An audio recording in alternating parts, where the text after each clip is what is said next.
Let's go back, way back, to a period of great uncertainty. Let's briefly return to March of 2020. More specifically, and my apologies in advance, let's go back in time to the first half of March of 2020 and take a trip to the grocery store. Did you just get a little anxious? Thinking about lining up, sanitizing your hands, walking with purpose through the aisles trying to find the products you need, and only coming across half-empty shelves? Retailers aren't immune to spikes in purchases, and they're often able to predict based on seasonal purchases in the past. But March of 2020 was different. COVID was a seismic event, a shock to the system that left retail just as unprepared as everybody else.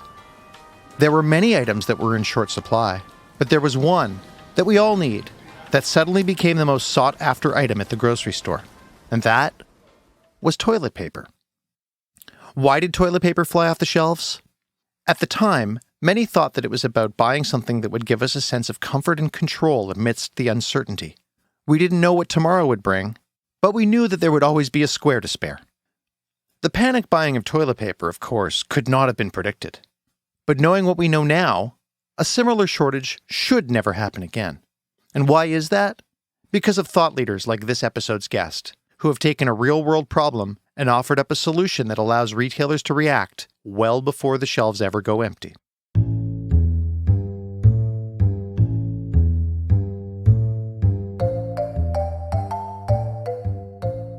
Welcome to the second season of The New Normal, the podcast exploring management research brought to you by Delve, the official thought leadership publication of McGill University's Desautels Faculty of Management.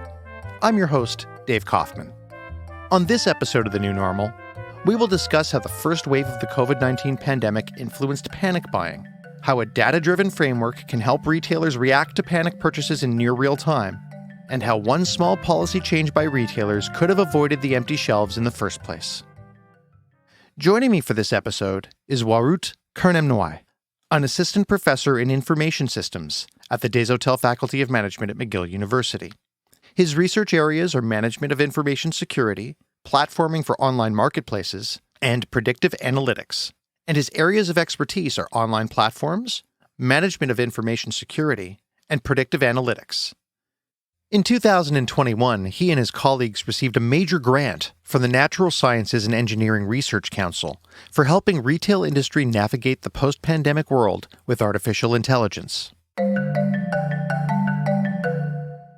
To begin, I asked Dr. Khern-am-nuai to take us back to the early and uncertain days of March of 2020 and try to explain what happened to shopping and to purchasing trends for essential goods when the COVID pandemic first arrived. At the beginning of the pandemic, we saw the gradual increase in grocery demand.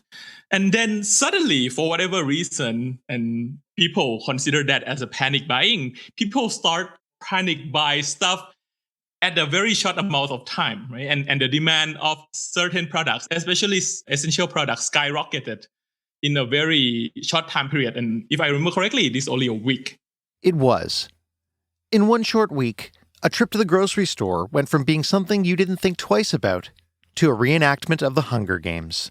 It was the week of March 5th when I first went into a grocery store and noticed that everything was quite different. Lines were longer, people were more aggressive. A trip to the store would no longer be a happy one. We know how stressful this experience was for the customer. And according to Dr. Khern-am-nuai, that in spite of record profits, he was surprised that the experience was far from ideal for the grocery store and their employees as well. It's actually quite interesting in my opinion, because originally I thought the store would love it because they saw a lot of increase in demand, a lot of increase in sales. So I thought they would love it, but actually they didn't like that at all. And partly because first, people panic buy, but they didn't panic use, right? Think about toilet paper, for example. They panic buy toilet paper a lot, but they didn't increase the consumption of toilet paper. So essentially, it is not the increase in sales. They just shift the sales in advance. Right? So instead of buying certain amount of toilet paper over the year, they just do the same amount at 1 week. So in that sense, it creates a lot of trouble from the supply side. And in addition, it also put a lot of stress on the grocery store. When people panic buy and product were out of stock, several of consumer become stressed, right? And then they put that stress on the frontline employees, and that creates a lot of issues like psychological issues and stuff like that. So it turns out that the grocery stores and retailers didn't really like this at all. So this had a negative effect on the employees, as Dr. Khern-am-nuai mentioned, who were, of course, put through such a difficult spot. But they were far from the only ones who had to adapt to a difficult and changing situation. I asked him to highlight others who were not easily able to adjust when panic buying and product hoarding became a reality. We are talking about multiple aspects here, right? So for example, if we look from the socio-economics perspective, people with low-income household cannot panic buy, right? They don't have the resources to panic buy or hoard a lot of products. So in that sense, they couldn't compete with the demand. And in addition, think about people who are disabled or people who have like mobility issues. For those people, they cannot come to the store as quickly as other people, and they cannot purchase the products as well. I think about disabled people or elderly people. And as a result, at that time, there were a lot of issues with vulnerability people that they couldn't access essential goods, right? Toilet paper, sanitizer products, which arguably are more important to them than to healthy people like ourselves. There were, and continue to be, numerous issues where COVID laid bare the inequities in our society. Perhaps you were lucky enough to be able to fill up your car to the brim with groceries and toiletries. Some without access to a vehicle, or without the disposable income needed to make a massive shopping order, weren't so lucky. The way we all hoarded goods in the first wave of the pandemic may have been the first sign that we are not, in fact, all in this together. That it was every man and woman for themselves.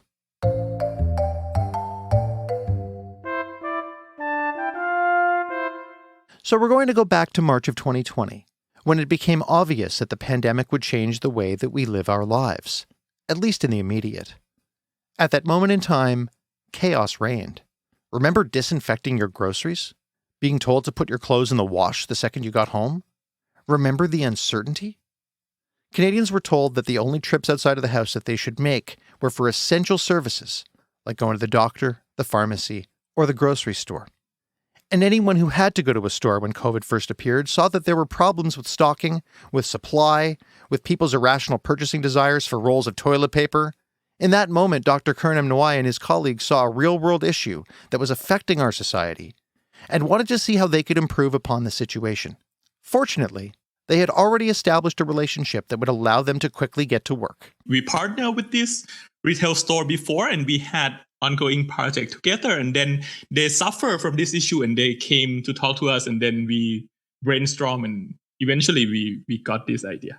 I asked if he could explain a bit of the process to me, like when and how they started collecting data. Well, fortunately, this project is in partner with one of the largest retail store in Canada. So technically speaking, we don't have to collect any data because the retail partner collected the data for us, and they share all of the data with us. After we got the data, and it's a huge data set, we spend some time looking, exploring the data, and then use that data to develop the machine learning AI model to detect the panic buying. When I asked if he could share the name of the retailer, he said that if he told me, he would have to kill me. So, since I love podcasting and want to live to record many more, I decided that I wouldn't push the matter further. Instead, I asked him what type of data him and his colleagues were looking at. The primary source of data is the consumer sales transaction. So we got all of the sales transaction that happen at all of the stores in Canada. Okay, so you and your colleagues were able to pour over millions of data points and millions more sold rolls of toilet paper than your average store sells in the average month of March. I would imagine that it's one thing to predict the purchasing of candies and pumpkins around Halloween or Christmas lights in December, but it's another when trying to predict what people might be clamoring for during a rare event. So how does one use technology to detect or possibly even predict what consumers could be asking for somewhere down the road? That's an excellent question. And in fact, we have to clarify this a little bit, right? So typically for this type of data, we would try to predict. In other words, we would try to predict that the panic buying behavior will occur in the future. And in this project, we didn't even try that because we knew in advance that predicting will probably not work, right? Because as you correctly mentioned, the panic buying is a rare event. Right? And for machine learning and AI to do the prediction, we need historical data that is rich enough to do the prediction. And because it's rare event, it rarely happened before in the past.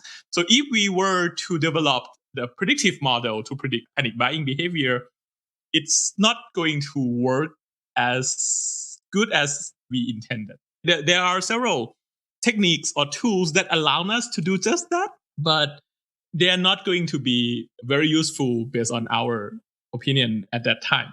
So instead of doing prediction, we decided to do the detection model instead.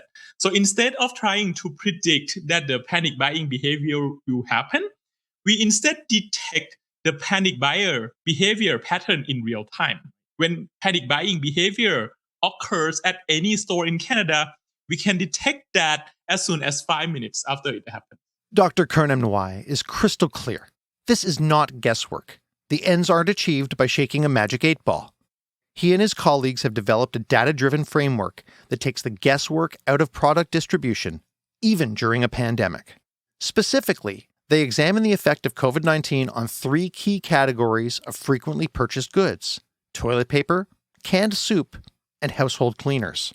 According to the data cited in the study, sales of these product categories doubled and in some cases tripled starting at the beginning of the pandemic in mid-March 2020. The research is the first to leverage data, statistical models, and machine learning methods to not only detect potential panic buying behavior in real time, but also help retailers identify what is happening and allow them to strategically react. And it's this reaction mechanism that I wanted to know more about. Specifically, what levers would be used to cope with a demand once a panic buying anomaly is detected? The first one is the rationing policy, or in other words, the store wants to limit the number of products or product categories that each household or each customer can purchase at the checkout. By limiting that, then the store can make sure that more consumers or more households can get the essential goods at the stressful time. This explains the hastily written notes you'll see printed out and taped to a shelf. Limit 2 packages of toilet paper per customer, limit 6 cans of Campbell's tomato soup, etc. In spite of consumers being used to always being able to buy as much as they want, whenever they want, Dr. Khern-am-nuai says that the retailer is sure that this concession is both understood and acceptable. This is interesting because there is no formal research on this topic, but based on the testimony from the retail partner, they seem to believe that the trade-off between the customer dissatisfaction on being limited the number of products that they can purchase and the satisfaction from being able to get the products is a good trade-off. Dr. Khern-am-nuai tells me that social media apps and Google Trends also play a part in their data collection and analysis. So in the detection of the panic buying behavior, we essentially look at the spike in sales, right? Because as I mentioned to you, we have the sales transaction data. So we can look at the patterns in the sales. So suppose we look at the sales of toilet paper, for example, we can see that the sales of toilet paper is X unit per hour. And then we can see that there is a huge spike in toilet papers at this point in time. So that is probably panic buying. That's the naive approach that we can take. But once you hear this, there could be other things that can happen at that time that could lead to a spike in demand, right? And the obvious example is, for example, sales promotion. That is price promotion. If there is a price promotion at that time, then the sales can increase a lot and that can have a spike in demand as well. But that's obviously not panic buying. So the idea at that time was to collect the data from social media, because when panic buying behavior happens, it's typically spread through the social media. If you remember that panic buying behavior on toilet paper at that time, people spoke about people hoarding toilet papers or toilet papers are out of stock everywhere on social media a lot. And we use that information to help the model detect the panic buying behavior and rule out other alternative explanations. And since we're talking about looking at trends derived from social media, I feel I'd be remiss if I didn't ask about misinformation. I wonder if there's a concern that misinformation on social media could be harnessed in a negative fashion and perhaps mislead stores into purchasing things when they don't need to. Could panic buying information derived from social media be harnessed to deceive? Yeah, that was a concern at the time as well. But fortunately, at least for us at that time, we did take a look at the data that we collect from the social media, and we didn't see an evidence of any misinformation at that time. But you are right that if misinformation in fact happens in social media, this approach might be problematic, and then we need to apply some filter to make sure that we don't take misinformation into account.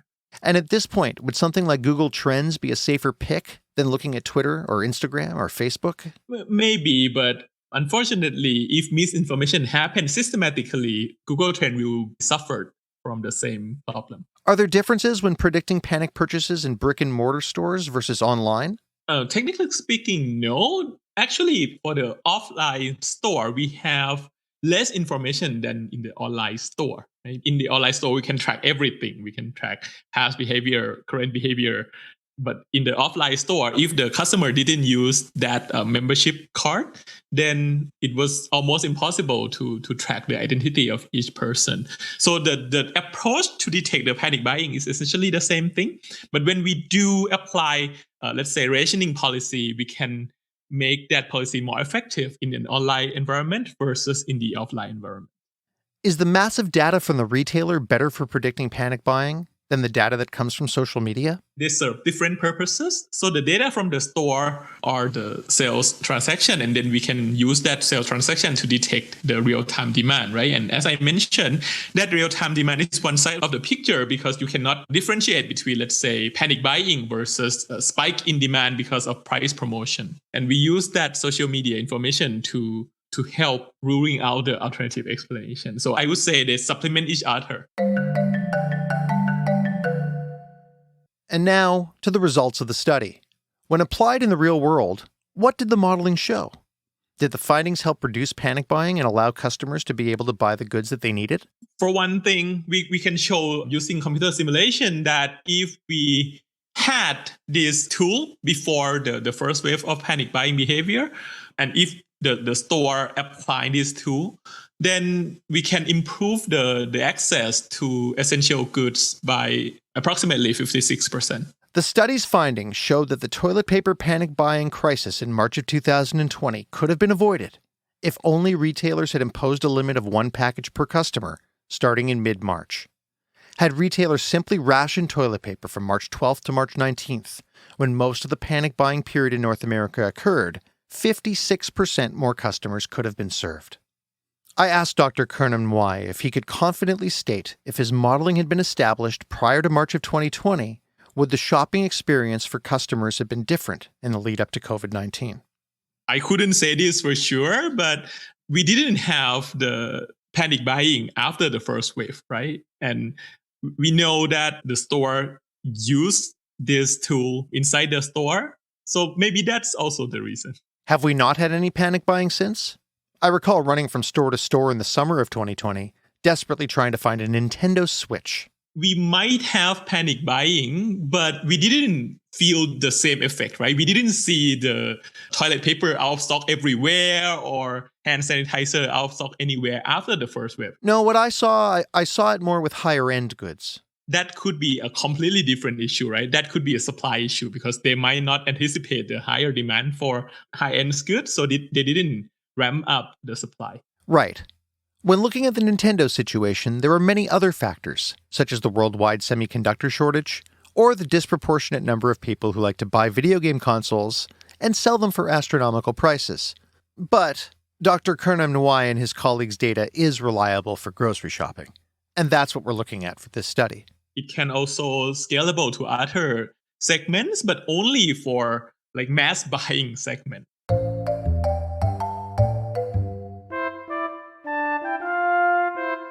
Finally, after poring through mountains of data, I was curious as to what surprised Dr. Khern-am-nuai the most about panic purchases made during the first wave. So to me, from the consumer side, I was very surprised by the product category, right? It is not too surprising to see products such as face mask or hand sanitizer being out of stock. But some products are super surprising, right? For example, yeast, and especially high-end yeast that is used to make high-end bread. People panic buying yeast for whatever reason. That surprised me a lot. And from the supply side, I was very surprised by the fact that the companies and the retailers care about these panic buying problems a lot, and they were willing to spend a lot of money to try to fix this problem.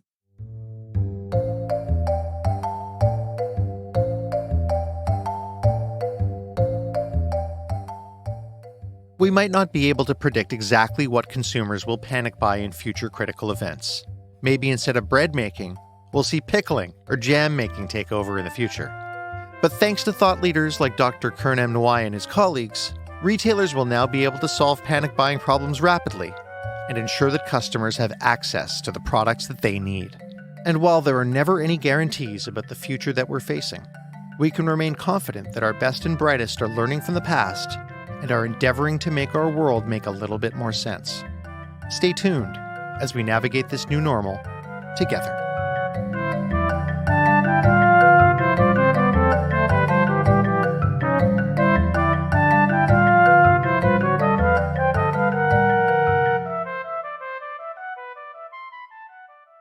The New Normal is brought to you by Delve, the official thought leadership publication of McGill University's Desautels Faculty of Management. I'm your host, Dave Kaufman. Producers of today's episode, Dave Kaufman, Robin Fadden, and David Rawalia. The technical producer of The New Normal is David Rawalia.